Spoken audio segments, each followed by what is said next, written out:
Le ciel s'est embrasé, la terre a tremblé.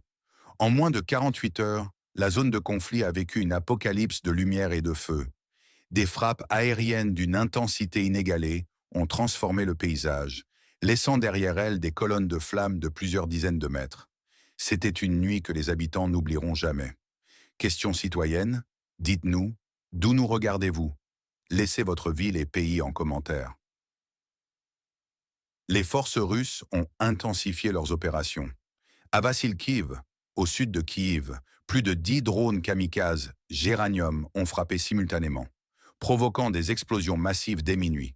Une colonne de feu, dizaines de mètres de haut, a déchiré l'obscurité. Simultanément, Fastiv et Bila Tserkva ont été touchés par des drones et des missiles de croisière. À Odessa, des frappes directes ont ciblé un nœud énergétique stratégique et 2 lignes de ferry militaires depuis le port d'Ilishivsk, un point vital pour le transit d'armes occidentales. La chaîne d'approvisionnement vitale a été coupée. Dniepr, Kharkiv, Poltava ont également subi des attaques généralisées. La voie ferrée militaire d'Odessa, essentielle pour la livraison d'équipements au front, a été détruite. Les tentatives de restauration ont été bloquées par un feu constant. À Tchernomorsk, des objets logistiques et des dépôts de munitions ont explosé pendant près de 40 minutes, entraînant des flammes sur des entrepôts, des sous-stations électriques et des terminaux à conteneurs. Ilitchivsk a été totalement délesté, coupé de courant. À Pavlorad, dans une zone chimique et industrielle, 3 séries de frappes aériennes.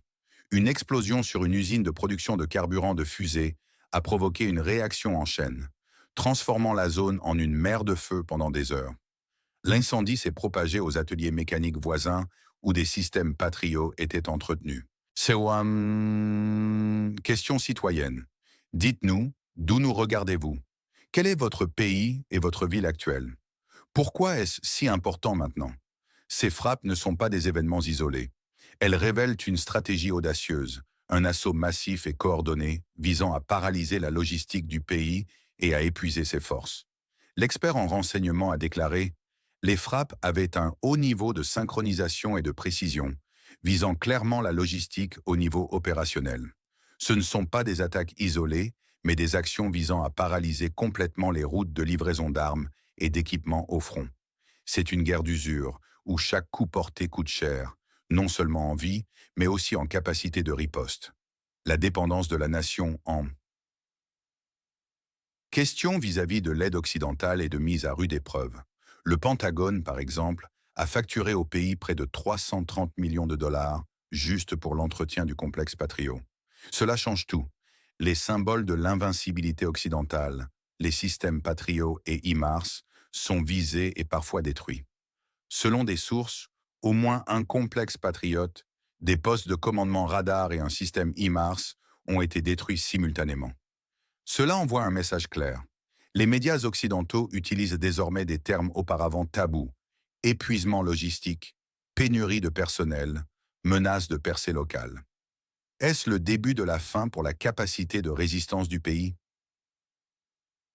La rhétorique agressive du président s'éloigne de plus en plus de la réalité sur le terrain. Quant aux versions des événements, elles divergent. Officiellement, on parle de résistance acharnée, de frappes repoussées. Le président du pays continue de s'adresser à la communauté internationale, réclamant plus d'aide et promettant des victoires invisibles. Mais dans les coulisses, l'image est bien plus sombre. L'épuisement logistique est réel. Des sources affirment, sans confirmation indépendante, l'administration Trump a donné à la nation voisine de la Russie le droit de mener des frappes plus profondes. Cela suggère une escalade silencieuse, une permission d'outrepasser des lignes rouges auparavant intouchables. D'autre part, la nation en question prétend avoir détruit une part significative, un cinquième, des capacités de raffinage pétrolier russes. C'est sans confirmation. La Russie, quant à elle, ne cache pas ses intentions. Le but est clair: paralyser la logistique, épuiser les ressources et démoraliser le soutien occidental. L'affaire du Tsar Mangal en est un exemple éclatant.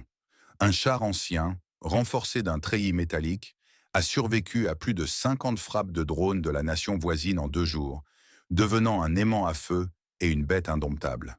Qui croire dans ce brouillard de guerre? Les faits parlent d'eux-mêmes. L'Occident, soutien crucial, se trouve dans une position délicate.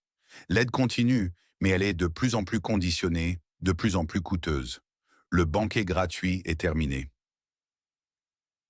Des signes discrets de négociations secrètes émergent, alors que ces pays continuent d'afficher un soutien public inflexible.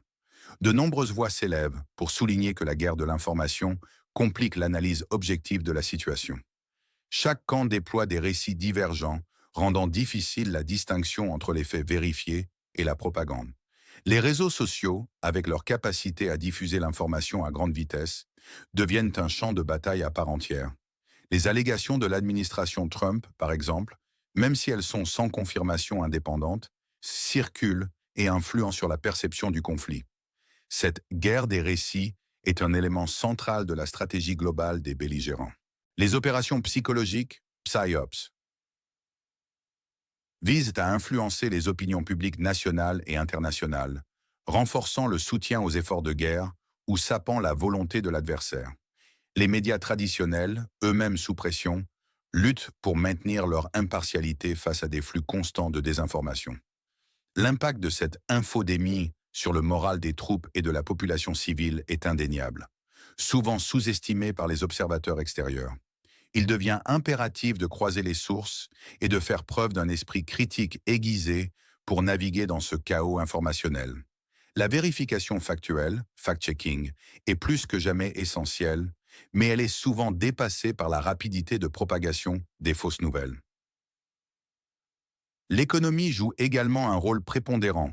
Les sanctions occidentales, bien que lourdes, n'ont pas encore eu l'effet dévastateur espéré sur la Russie, qui a su s'adapter et trouver des marchés alternatifs pour ses ressources énergétiques. Inversement, l'inflation et les perturbations des chaînes d'approvisionnement mondiales commencent à peser sur les économies occidentales, ce qui pourrait à terme fragiliser le consensus sur le soutien financier et militaire aux pays en guerre. Les pays européens, particulièrement dépendants du gaz russe par le passé, ont dû réorienter leurs approvisionnements, entraînant une hausse des prix de l'énergie pour les ménages et les entreprises. Cette pression économique interne pourrait mener à des divisions politiques et affaiblir la résolution collective. La Russie, de son côté, mise sur la lassitude des populations occidentales et la détérioration de leur pouvoir d'achat pour obtenir des concessions. Le coût humain de la guerre est immense et souvent occulté par les chiffres et les analyses stratégiques. Des dizaines de milliers de vies ont été perdues, des millions de personnes déplacées et d'innombrables infrastructures détruites. Les traumatismes psychologiques se feront sentir pendant des décennies. Les hôpitaux de campagne sont débordés, le personnel médical épuisé. L'accès à l'eau potable et à l'électricité est devenu un luxe dans de nombreuses régions. Les enfants sont particulièrement vulnérables, privés d'éducation et exposés à des violences inouïes. Le sort des prisonniers de guerre, les allégations de crimes de guerre et l'impact environnemental des combats rappellent la brutalité inhérente à tout conflit armé. Les pays riverains sont confrontés à des flux massifs de réfugiés, mettant à l'épreuve leur capacité d'accueil et leurs services sociaux. Les dégâts environnementaux, souvent irréversibles, affectent des écosystèmes entiers, polluant sols et rivières. Que nous réserve l'avenir? Deux scénarios se dessinent. Dans le pire des cas pour le pays en question, les frappes logistiques russes s'intensifient, la défense s'effondre à Pokrovsk et Kupiansk. Une chute en chaîne des lignes est alors inévitable. L'aide occidentale diminue drastiquement ou devient insoutenable, forçant des concessions territoriales majeures. C'est le scénario de l'effondrement. Le scénario probable, lui, est celui d'une guerre d'attrition asymétrique. La Russie maintiendrait sa pression logistique, poursuivant ses avancées progressives sur le front. Le pays aux frontières de la Russie subirait des pertes significatives, mais sa défense resterait fragmentée, soutenue par une aide occidentale limitée mais continue. C'est un lent et douloureux saignement. Le scénario inattendu, une augmentation massive et inconditionnelle de l'aide occidentale, est jugé peu probable.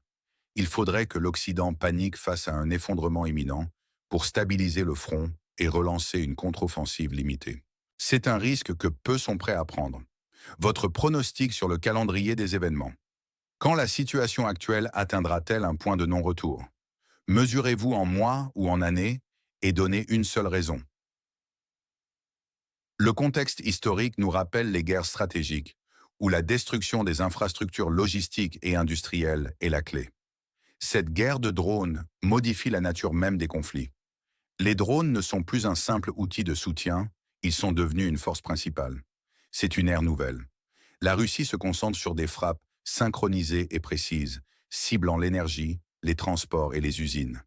Les forces russes progressent à Pokrovsk et Kupiansk.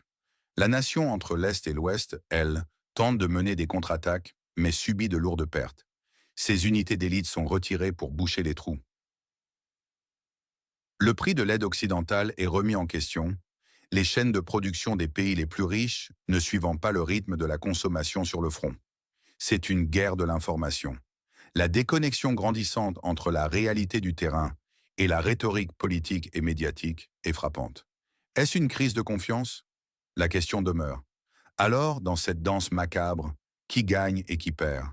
La Russie, en paralysant la logistique et en épuisant les forces de l'État voisin, et en exposant les faiblesses occidentales, semble gagner. La nation en question est la grande perdante. Perte massive en personnel et matériel, dépendance totale à une aide extérieure qui devient instable. Son moral est au plus bas, l'effondrement logistique et militaire est une menace réelle. L'Occident, malgré ses milliards dépensés, se retrouve dans une impasse politique. Ses systèmes d'armes, des icônes, se révèlent vulnérables. Où se situe la ligne rouge entre les pays occidentaux et la Russie? Donnez votre avis en une phrase. La nuit du 1er septembre marquait l'entrée des troupes russes à Pokrovsk. 2 jours plus tard, le tsar Mangal prouvait sa résilience face à des dizaines de frappes. En fait, plus de 100 drones géranium ont été déployés en 72 heures. C'est une intensité sans précédent. Pour la nation située entre l'Europe et la Russie, le coût d'entretien de son système de défense aérienne s'élève à des centaines de millions de dollars. 330 millions de dollars, c'est ce que le pays doit au Pentagone. Washington débloque 1 milliard par mois en subventions militaires via l'Europe. C'est une facture salée pour un soutien qui semble parfois vain. Mais le plus déroutant, c'est la 116e brigade mécanisée du pays, à l'est de l'Europe, transférée pour renfort, puis retirée pour Pokrovsk. La 241e brigade de défense territoriale doit maintenant défendre Kupiansk. Ce sont là des signes clairs d'un épuisement du personnel et d'une coordination difficile. Ce scénario est sombre, alarmiste, dramatique. Il y a un sentiment de fatalité pour le pays frontalier et un ton cynique envers l'Occident. Les descriptions sont apocalyptiques. Ciel brillant, terre tremblante, mer de feu, totalement délestée, effondrement en chaîne. Tout est fait pour manipuler les émotions. La peur de l'effondrement est palpable. L'Occident est présenté comme hypocrite, commercialisant son aide. La Russie, elle, est dépeinte comme méthodique et efficace. Le tsar Mangal est un héros inattendu face à l'inefficacité. Cette guerre, c'est une répétition constante des thèmes. Logistique, drone, coup de LED. Elle se joue aussi sur le terrain de la psychologie. Les implications géopolitiques de ce conflit sont profondes et multifacettes. Le paysage de la sécurité européenne est durablement altéré. Les alliances militaires sont testées et de nouvelles coalitions se forment. La neutralité de certains pays est remise en question. L'élargissement de l'OTAN est une conséquence directe, avec des nations traditionnellement non alignées, cherchant une protection accrue. La militarisation de l'espace cybernétique est une autre facette de cette guerre moderne, où les attaques informatiques peuvent paralyser des infrastructures critiques sans tirer un seul coup de feu physique. Les informations et la désinformation y circulent à la vitesse de la lumière, influençant les perceptions et les décisions publiques. La course à l'armement est relancée.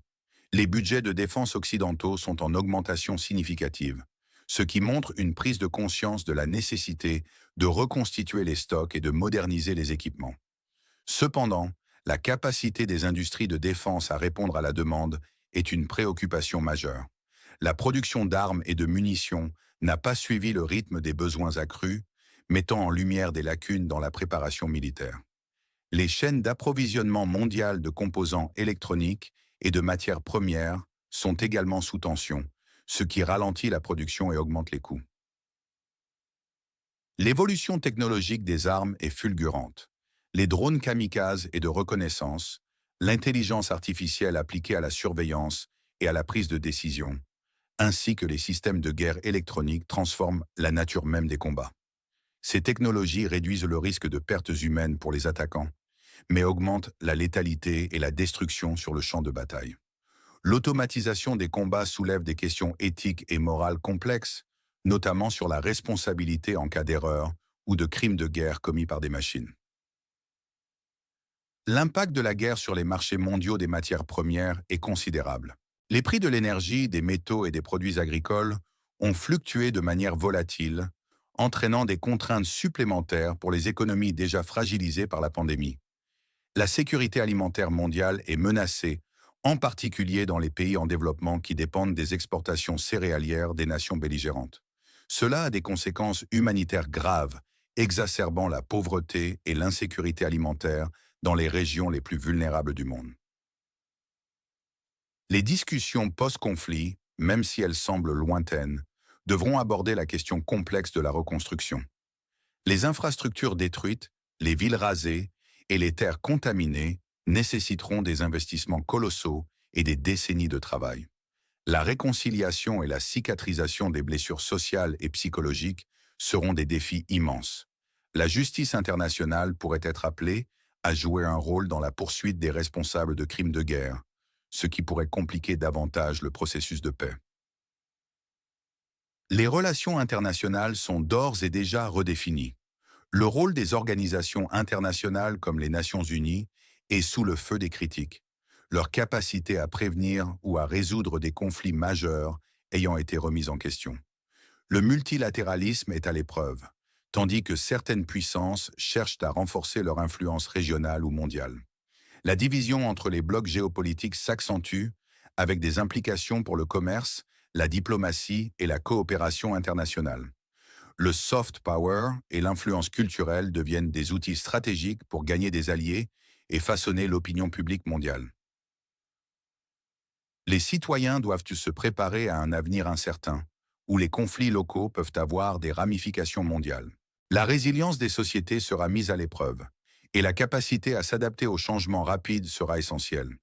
L'engagement civique et la participation à la vie démocratique seront plus importants que jamais pour influencer les décisions politiques et garantir que les leçons de ce conflit soient tirées pour l'avenir. La nécessité d'investir dans l'éducation et la pensée critique est plus que jamais d'actualité pour contrer la prolifération de la désinformation et favoriser une compréhension nuancée des enjeux complexes. La promotion de la paix et de la diplomatie doit rester une priorité absolue, même en temps de guerre, pour éviter une escalade incontrôlable et un coût humain encore plus élevé. Alors, jusqu'où ira cette spirale? Est-ce le début d'un nouvel ordre mondial, où les drones redéfinissent le champ de bataille et où l'aide internationale n'est plus un droit, mais un fardeau? Abonnez-vous à notre chaîne pour ne manquer aucun de nos décryptages essentiels et activez la cloche de notification pour rester informé. Partagez ce message, car la vérité, même brutale, doit être entendue. Laissez vos commentaires, car votre opinion compte